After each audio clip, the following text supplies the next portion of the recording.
Some straight like you's just gonna break bad? I am awake. I am speaking to my family now. I only had you in my heart. Breaking Bad took the world by storm in 2008, and the hype here in Albuquerque, the show's setting, hasn't cooled down for going on a decade.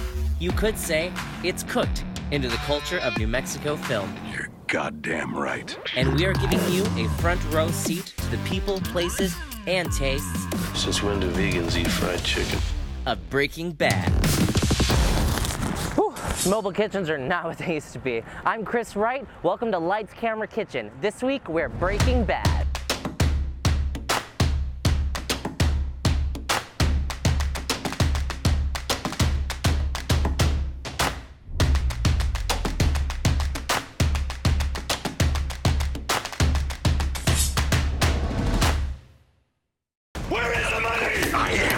Danger. Breaking Bad not only became a smash hit throughout the world, it's still sizzling strong in Albuquerque with the Breaking Bad RV Tour, which uses a replica of the famous RV. We are here with the Breaking Bad RV Tour owners, Frank and Jackie Sandoval. They have an awesome tour with an awesome RV, and we're gonna go along with them on that tour today. The Breaking Bad RV Tour attracts thousands per year from all over the world. Oh, they get to see all their favorite locations, including Jesse's house, Tuco's headquarters, where Badger got busted. We even pull into the RV junkyard where the RV was actually before it got crushed. Once inside the RV, guests get to ride next to the cooking equipment from the show. But don't worry, you don't need a hazmat suit in here because it's just sugar. Guests also get to learn little-known secrets about the show. Say my name. It was originally written for Riverside, California, but what brought it here was our tax incentive and our rebate program. New Mexico film continues to flourish long after the high wore off from the adventures of Walt and Jesse. You could say we're in the empire business. In terms of our film industry, it's brought in over $1 billion, and that's right, it's $1 billion in film revenue pumped into our economy. I was in the Confessions episode, which is one of the fan favorite episodes, also known as the Awkward Guacamole episode. My friend John McGarrah has worked in New Mexico film for more than 20 years. He says as far as showbiz goes, Albuquerque is the place to be. I have friends that are in LA that I talk to them and they're just shocked. It's like, you work how much? And it's like, come to Albuquerque, come live here. I'm just wondering if we should maybe call the police or something. Why? You're doing nothing wrong. Now to the star of this episode of Lights Camera Kitchen, that famous chicken joint. Los Pollos Hermanos. Who could forget the iconic fried chicken chain from Breaking Bad? But we in New Mexico know it as Twisters, a local New Mexican food chain.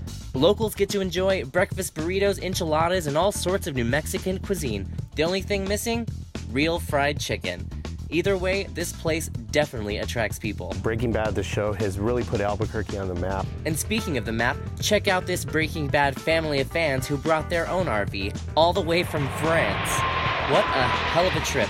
More than 5,500 miles just to see the home of Breaking Bad. Albuquerque is a big city and we can see a lot of places that I see in the TV show Breaking Bad. Just being around Twisters is sure making everyone hungry. Sure wish we could actually taste that Pollos Hermanos classic. Have I ever had Pollos Hermanos chicken? I don't think anybody has, have they? And coming up next on Lights Camera Kitchen, it's time to roll up our sleeves and cook up that elusive Pollos Hermanos fried chicken.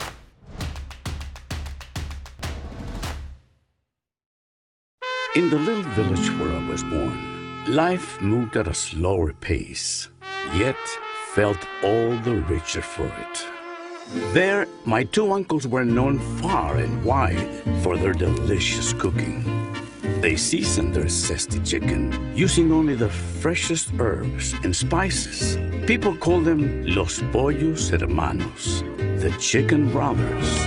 All right, so now the moment you've been waiting for, we get to finally do this. You finally get to make the Los Pollos Hermanos chicken. First off, get a little salt onto our chicken here. You want to start with the dry rub first because that actually infuses all the flavor. It gets It gets it down to the bone under the batter so you get every layer seasoned. Salt, pepper, paprika, onion powder, garlic powder, New Mexico red chili powder. Now this is different from your average fried chicken recipe because of the intensity of spices. It's gonna kick you, knock you down, take you out to the mesa, and sell you for drug money. That's what's gonna happen when you eat this chicken. You're gonna be addicted. Thank you, Jesse. I'm glad it's acceptable. Acceptable? You're the goddamn Iron Chef. Every jibhead from here to Timbuktu is gonna want to taste. Now we're gonna make the overnight marinade, which is actually pretty simple. Take about 2 cups of buttermilk, pull that into a nice big bowl. We're gonna take our local New Mexico red chili sauce. We're going to put a little bit of salt in there. Again, we want the flavor to come out. We're gonna infuse just a little more garlic because I like garlic. Now we all know what Jesse Pinkman's secret ingredient was. No, chili pea's my signature. Not anymore. But we have our own secret ingredient that goes right into the marinade. Lime zest. Lime zest is going to give it just a touch of tang and create a wonderful bridge between the red chili and the buttermilk. Get that all nice and whisked. And then we're gonna take our chicken. You want to pop these in the fridge overnight so the acids in the buttermilk have plenty of time to tenderize the meat. So now that our chicken has come out of the refrigerator, it's been marinating overnight for hours. It's nice and delicious. All the flavor is inside. It's been invaded with flavor right now. Now we're gonna make the dry portion. For that, you need just about 2 cups of flour. We're gonna go and use the bag method because that is the best way to do fried chicken. You put it in a bag and you shake the hell out of it. It gets flour everywhere, it's perfectly coated. We're gonna take a little bit of salt in there. I'd say maybe about a teaspoon. A little bit of the garlic. Put all this in there. A little bit of the onion powder. And another touch of the chili powder. And again, we're putting flavor in every single layer here. We're gonna move to the beginning of our wet part. So you need an egg wash for this. Egg wash, really simple, eggs, water. Get that nice and mixed up. Then you're gonna take your chicken,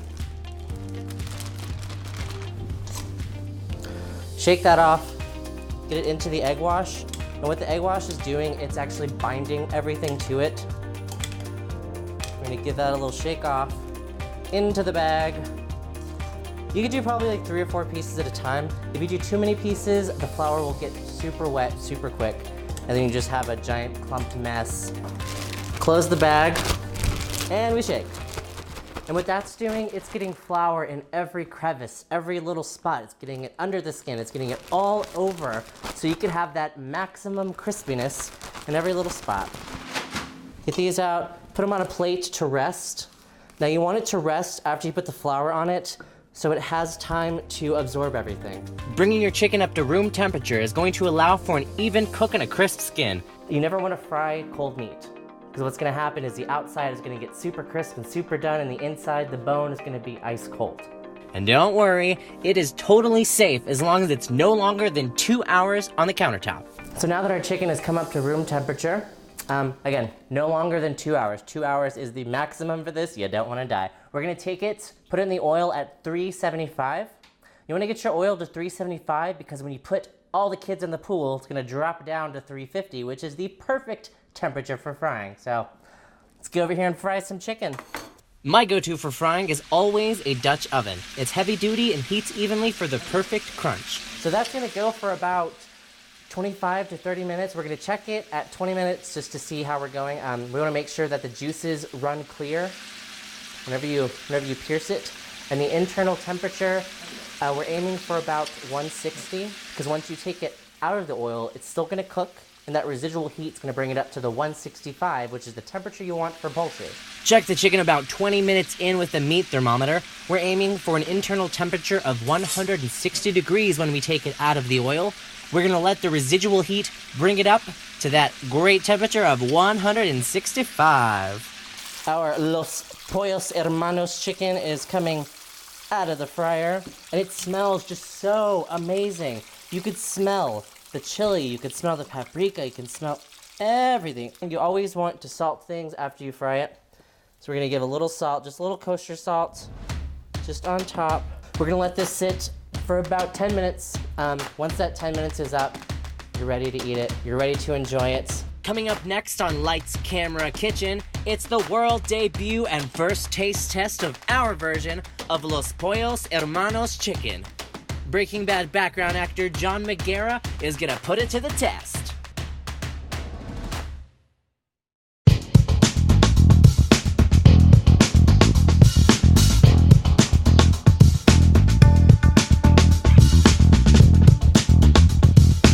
From Breaking Bad's meth kitchen to Lights Camera Kitchen, we've brought Los Pollos Hermanos to life with our very own version of that savory, spicy fried chicken. Cast member John McGarrah may never have eaten it on the show, but we're about to change that right now. All right, so our chicken is rested. It's now at a temperature in which we can eat it. And John, how excited are you? I'm very excited. You wish you could smell this. It smells absolutely incredible. It smells so good. How long have you been waiting for this?